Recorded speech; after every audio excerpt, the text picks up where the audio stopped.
नमस्कार, मैं दीपक हिमांशु बिहार से और आज हम एक बहुत महत्वपूर्ण विषय पर बात करने वाले हैं। बिहार। हाल ही में एक केवीएस की शिक्षिका ने बिहार और बिहारियों को लेकर कुछ आपत्तिजनक, कुछ नहीं बेहद आपत्तिजनक बातें कही। Bihar is just have no civic sense. Not even kidding. यह न केवल उनकी अज्ञानता को दर्शाता है बल्कि यह एक गहरी मानसिकता को भी उजागर करता है जो हमारे देश में आज भी मौजूद है। दोस्तों, यह सिर्फ एक राज्य के लिए टिप्पणी नहीं थी बल्कि करोड़ों बिहार वासियों के स्वाभिमान पर भी चोट थी। हमारे पूर्वजों ने जो योगदान दिया, हमारी संस्कृति, हमारी परंपराएं, इन सब पर सवाल उठाना कहां तक उचित है।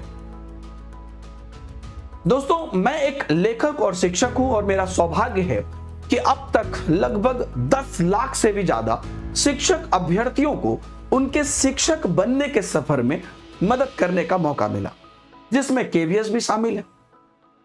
आज हम इस सोच का जवाब देंगे तथ्यों के साथ, इतिहास के साथ और गर्व के साथ। दोस्तों, उन्होंने कहा कि बिहार को इंडिया से बाहर कर दें तो इंडिया डेवलपिंग से डेवलप्ड कंट्री बन जाएगा। सच्चाई तो यह है कि बिहार केवल एक राज्य नहीं है बल्कि हमारे देश की, हिंदुस्तान की, भारत की आत्मा है। यही वह भूमि है जहां से दुनिया को पहला गणराज्य मिला, वैशाली। यही वह भूमि है जिसने दुनिया को शून्य यानी कि जीरो देने वाले महान गणितज्ञ आर्यभट्ट को जन्म दिया। यही वह भूमि है जहां नालंदा और विक्रमशिला विश्वविद्यालय स्थापित किए गए, जो दुनिया के पहले और सबसे बड़े शिक्षण संस्थान थे। दोस्तों, क्या हम अपनी जड़ों को भूल सकते हैं? नहीं। सम्राट अशोक, चंद्रगुप्त मौर्य, चाणक्य, ये सब बिहार की देन है। यह वह भूमि है जहां पर महावीर, स्वामी और गौतम बुद्ध ने जन्म लिया। पूरी दुनिया अहिंसा और शांति का संदेश इन लोगों ने दिया पूरी दुनिया को।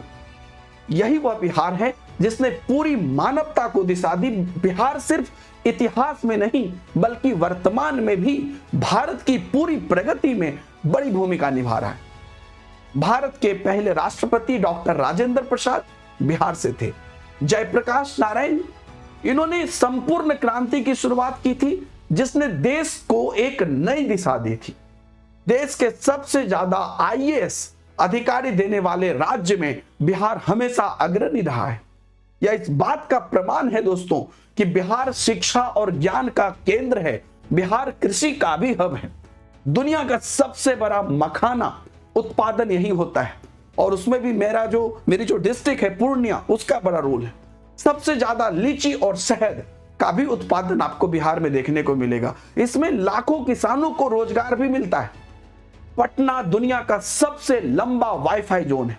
इसमें लाखों लोग लाभान्वित होते हैं। दोस्तों, बॉलीवुड और क्रिकेट में भी बिहार के कलाकारों और खिलाड़ियों ने अपनी धाक जमाई है। आप सुशांत सिंह राजपूत को ले लीजिए, मनोज वाजपेयी, पंकज त्रिपाठी, ये सब बिहार की पहचान है। बिहार सिर्फ प्रशासनिक सेवाओं में ही नहीं बल्कि कला, संस्कृति, विज्ञान और खेलकूद में भी देश को हमेशा से आगे बढ़ाया है और आगे बढ़ा रहा है। बिहार केवल अपनी उपलब्धि के लिए नहीं जाना जाता दोस्तों, अपनी समृद्ध संस्कृति और जीवन शैली के लिए भी जाना जाता है। छठ पूजा केवल एक त्योहार नहीं बल्कि हमारी आस्था, प्रेम और एकजुटता का प्रतीक है। दोस्तों, यहां की मिट्टी में संघर्ष की खुशबू है, मेहनत का रंग है और आत्मनिर्भरता की पहचान है। आप बिहार के गांव में जाइए, वहां पर आज भी लोग एक दूसरे के साथ खड़े रहते हैं। आज भी हमारे यहां अतिथि देवो भव की परंपरा जीवित है। बिहार की बोली, यहां का संगीत, यहां का खान पान, ये सब मिलकर हमारे राज्य को बहुत अद्भुत बनाता है। फिर भी कुछ लोग बिहार को पिछड़ा समझते हैं। बिहार के गांव में आज भी संस्कृति जीवंत है दोस्तों। यहां की मिट्टी में अभी भी नैतिकता और मूल्यों की खुशबू है। यहां की नदियां, खेत, यहां के हमारे मेहनती किसान, ये सब बिहार की असली पहचान है। अगर बिहार पिछड़ा होता तो इतने आईएएस, इतने वैज्ञानिक, इतने उद्यमी, इंडस्ट्रियलिस्ट देश को नहीं मिलते। सच तो यह है कि बिहार के लोग जहां जाते हैं वहां मेहनत और प्रतिभा से अपनी जगह बनाते हैं। उन लोगों के लिए जो बिहार के को लेकर नफरत फैलाते हैं, हम एक ही बात कहना चाहते हैं, पहले बिहार को पढ़ो फिर बोलो, बिहार का इतिहास जानो, इसके योगदान को समझो। दोस्तों पहली बार कह रहा हूं कि अगर आपको ये मेरा वीडियो पसंद आया तो आप हर व्यक्ति तक शेयर करें, ताकि जिनकी भी बिहार को लेकर कोई ओछी मानसिकता है या कोई भी प्रॉब्लम है तो वो इस चीज को समझ सके। हमें अपने राज्य पर गर्व है। बिहार केवल एक जगह नहीं, एक भावना है, पहचान है। बिहार गर्व है, बिहार शक्ति है, बिहार भारत का भविष्य है। धन्यवाद।